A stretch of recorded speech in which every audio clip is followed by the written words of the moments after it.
It's John and Mike, brew-dudes.com, and I got a great email. Somebody said, hey, do you still have that Hoegaarden yeast that you harvested, I don't know, 6 years ago? And I said, yeah, I think I do.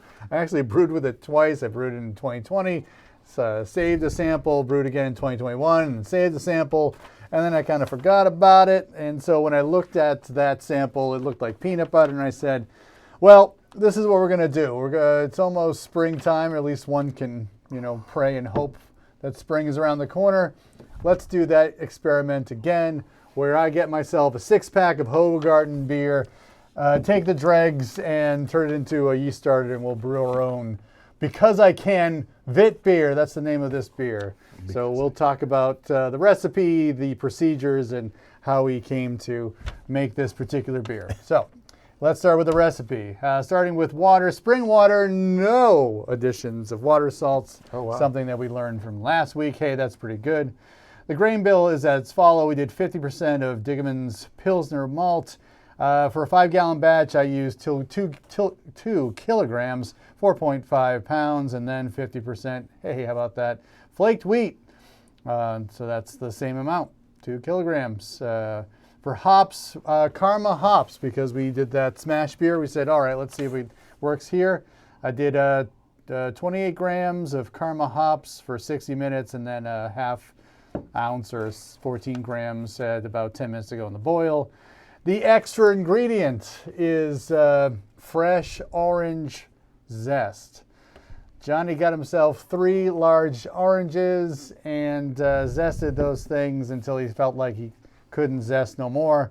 I will tell you that 3 gets you about 21 grams of zest.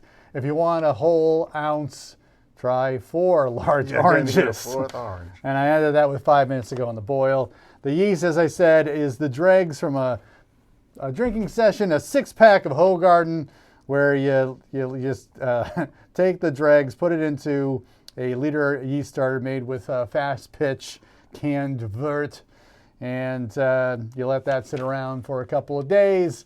Hopefully you're doing your session a couple of days before your brew day, and that's what you're pitching into your cooled 6.5 gallon wort for this batch.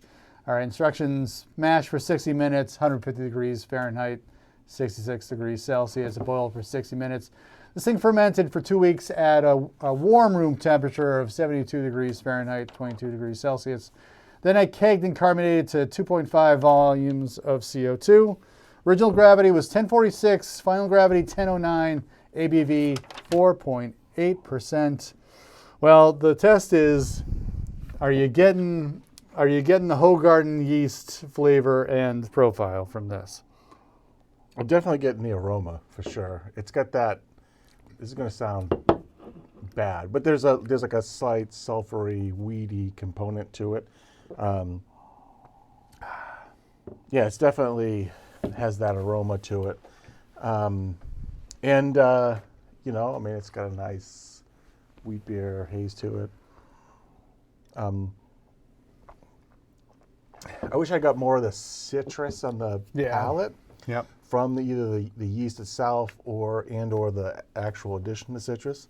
But aside from that, the super soft water is making this really easy to drink. It's highly drinkable.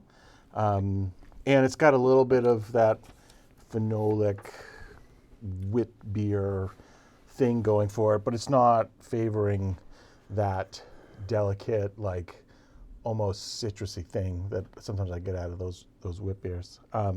It's pretty good. The Karma hops, I think I'm getting that green umami, almost like minty citrus. It's not, but like it's really more that umami thing blending with that yeast. I think it's working as I would expect it to work. I don't know if I love it, but it's definitely, the Karma hops are working here the way you'd expect them to work. Yeah. It's a very interesting experiment. I think that I was a little heavy-handed with them. I think that if I were to do it again, I'd probably cut the amount I put in there. I think it's a little too bitter for my taste. I think going with a whole ounce for 60 minutes it's bringing a little bit too much of the bitterness from the hops. Yeah. And calculators will tell you that the IBUs are way over the range of where it should be. But I enjoy it. I think that this has only been in the keg for a few days too, so I think it'll settle out a little bit more. And kind of soften more. But marry up. Yeah. Like sort of meld better. Yes, I think that's my plan. Who knows? Maybe I'll get myself that fourth orange and just zest it. Yeah. Put it right in the keg. I'm kidding, of course. All right, well, but this is a gift to you. This was actually harvested from the fermenter for that, so you can use that. This is for what you want. This is the strangest shaped ball jar I've ever seen in my life. Well, it's small, right? But yeah. But that's cool. You can sort of see the. Cool. All right. So just store that. It lasts up to a year. I can tell you that for sure. All right. Cool. And the guy wrote to me. I need your address because he said that he was in New York State or he's in New York somewhere. Because I said, like, yeah, I can ship it to you. Distance is kind of the thing. Yeah. And he said, I'm not that far away, so I could probably get it to him in a day without having to spend too much time or too much money to get it to him. So I'll write to him that I was telling him this is what I was going to do. I think he thought that I was going to be able to resuscitate the old yeast. I didn't even try. I just rinsed that jar and did it. Well, you have to do some advanced microbiology to rescue that. Yeah, and I wasn't going to do that. We haven't covered that yet. That was my point, yeah. So anyway, I think it's always fun to, source yeast from different places, I guess. This is something that I proved before. I think that even in that original experiments, I was reading a lot of things like, it's probably like a different yeast that they use for carbonation, and they pasteurize the bottles and all this stuff. And I still think you can harvest it pretty good, and it still ferments. Seems like it. This seems Witbier to me. I think it's straight out. Yeah, like I could tell, by day 2 of that yeast starter, when the first day you're kind of like, all right, I know, this is going to do something.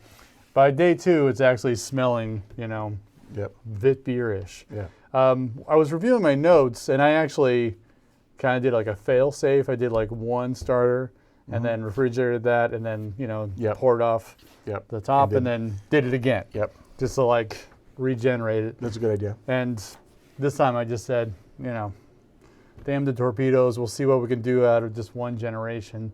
Cool. Pretty convinced I was able to do it, and it worked out. Yep. Probably this one's probably even stronger, and do what you want. I think the other beer I actually tried to find a clone, like a Hoegaarden clone, and that came out really well.